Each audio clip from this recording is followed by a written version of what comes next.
Zona de opinión. 2:24, el tema es el síndrome de la rana, Michoacán y la Federación. El doctor Rodrigo Soto Morales, académico de la Universidad Panamericana, en su intervención como cada semana. Doctor, lo escuchamos, bienvenido, buenas tardes. Buenas tardes, Gaby, con el gusto de saludarte a ti y a todo tu auditorio.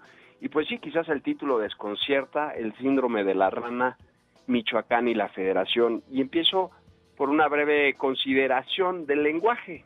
Hay una palabra que raramente usamos en castellanos, que es la procrastinación, que viene del latín procrastinatio, es decir, la acción y efecto de procrastinar, es decir, la postergación, la posposición en la acción, o un hábito de estar retrasando actividades o situaciones que deben de atenderse, sustituyéndola por otras situaciones más irrelevantes o agradables.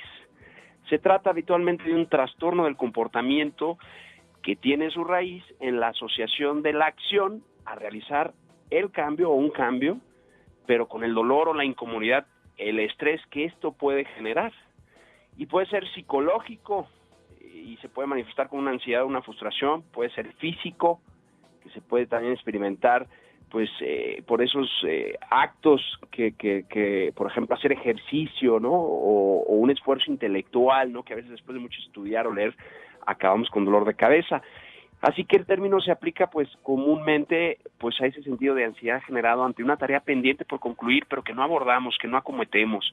Y pues el acto se pospone porque abruma, ¿no? Porque resulta desafiante, porque nos inquieta, porque es peligroso, porque es difícil, o puede ser también porque es tedioso o aburrido. En suma, pensando en la situación que estamos viviendo en el vecino estado de Michoacán, en el caso de Jalisco, y lo que sigue pasando en Michoacán, pues lejos de provocar una sorpresa o noticia, solamente creo que para lo que es cada uno de nosotros como mexicanos, pues debe causar sobre todo preocupación y un poquito de estrés, como decíamos, refiriéndonos a esta palabra, ¿no? La procrastinación, porque pues lo que pasó en Michoacán, pues también pasa, ¿verdad? Por ejemplo, en Ciudad Nezahualcóyotl, aquí en la zona metropolitana de la Ciudad de México, ya se están asegurando las fronteras, ¿no? En la zona conurbada, pasa en Atlacomulco, Estado de México, pasa en partes del sur de Jalisco, y pasa cada vez que consentimos en un acto de corrupción, en una chapuza, un trabajo mal hecho, que son acciones que resultan ser un fraude a la sociedad, pero también un fraude consigo mismo. Las instituciones del orden, el gobierno, la seguridad, la libertad y el derecho se diluyeron en Michoacán, y también pues se diluyeron en parte por la acción o el retraso de quienes teníamos la responsabilidad de hacer algo y quizás no hicimos todo lo que debíamos. México es un gran país, es curioso, la gran mayoría de los mexicanos queremos y decimos querer al país, pero a veces ante ese amor se interpone el amor propio, el propio interés, la falta de compromiso cívico y social. Y esa actitud, que afortunadamente está en declive, al menos yo así lo percibo, pero que todavía, de la cual queda bastante sedimento en la sociedad mexicana, y que a veces alimenta la falsa idea que identifica el gandallismo, la trampa en beneficio individual como astucia, como inteligencia, que logra sacar ventaja, ¿no? Y lograr el mayor provecho individual, en vez de una actitud de sacrificio generoso por la propia familia, pero no a costa del resto de las familias mexicanas. Creo yo que esa actitud es un error. Nos ha pasado, y aquí es donde conecto con el título, pues como la rana cocida, un anfibio al que si se le coloca en un recipiente con agua a temperatura muy alta, pues pega el brinco fuera de inmediato, pero que si se le coloca en temperatura ambiente y luego poco a poco se le va subiendo la temperatura, sin darse cuenta, se cuece. Y eso ha pasado con las instituciones de justicia y de gobierno ante la corrupción y el concierto con el crimen. Nos hemos dejado. Y ahora lo que hace unos meses era señalado como un fallo social, las autodefensas, así señaladas, así denominadas, las autodefensas, que ahora en estos días, ante el estallido de lo que ha pasado en enero, después de contar con más información, pues muchos ahora lo califican como algo necesario y justo. Y de alguna manera el gobierno, que dijo que no las permitiría, de forma tajante ha terminado reconociendo la necesidad de su existencia en ese territorio, en la zona caliente. Cito a continuación un breve párrafo de la columna de mi amigo y colega Alejandro González Cusi, consejero de la Comisión Estatal de Derechos Humanos del Estado de Michoacán, que apareció esta semana en un diario local.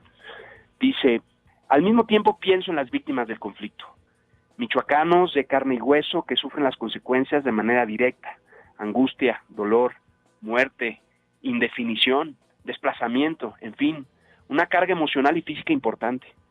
Son ellos y nosotros los que permaneceremos aquí una vez que se recobre el control de la situación. El tema de fondo no es en sí mismo el control por el poder, aunque vital, no constituye el problema. El problema es el drama humano de sociedades y pueblos que han tenido que recurrir a posiciones extremas ante la ineficacia de sus reclamos y exigencias, a una forma de vida que sojuzga, que oprime, que ignora. De personas que han aceptado en algunos casos la violencia como forma de vida, que han convivido con actividades ilícitas o ilegales, o que son huérfanos de una guerra que inició hace ya algunos años, que conforman ese tejido social roto y fragmentado, dolorido. El reto no es desarmar y controlar, eso se dará aunque sea a la fuerza. El reto es ayudar a recobrar a los michoacanos su esperanza, su desarrollo y en gran medida su dignidad. Michoacán hoy se debate por recobrar no solo la paz y el orden, sino su identidad y su dignidad. Las pequeñas cosas que empezaron a hacerse grandes en Michoacán son como esas pequeñas grietas en el tejido institucional de nuestro país que no se han soldado ni reparado, sino que ahora han terminado por desgajar a uno de los estados más ricos y bellos del país. Aún estamos a tiempo de reaccionar y de pegar el salto fuera de esas aguas hirvientes como la rana, al menos así lo creo yo, saliendo del confort de quien vive solo en su ámbito más próximo, cómodo y aparentemente seguro. Y digo aparente porque la realidad es que no lo es. Tener un México fuerte en sus instituciones, principios ideales, no será fácil, ni gratuito, ni cómodo. Ya podemos darle la espalda a lo que pasa, o apoyarnos en un gobierno que sí le podemos exigir que actúe con responsabilidad y compromiso, pero no solo un compromiso legal, sino un compromiso moral, y no hay que tenerle miedo a la palabra moral. Hace falta moral en este país, y no solo en el gobierno, sino en los ciudadanos.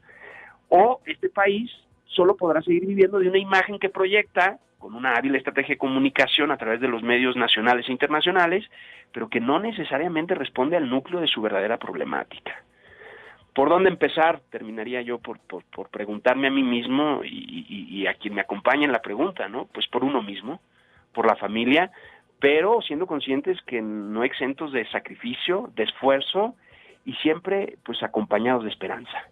Mi reflexión para esta tarde de miércoles, Gaby, con el gusto de saludarte a ti y a todo el equipo que saca adelante tu programa. Mil gracias, doctor, como siempre, por su participación, la reflexión, claro. ¿Y cómo estamos en contacto con usted a través de las redes? Pues estamos a través de la red de Twitter, a sus órdenes, muy fácil, @rsotomorales, para seguir comentando los temas de interés nacional, Gaby. Gracias, maestro, hasta la siguiente semana. Muchas gracias a ti y como siempre, buen provecho. Buen provecho.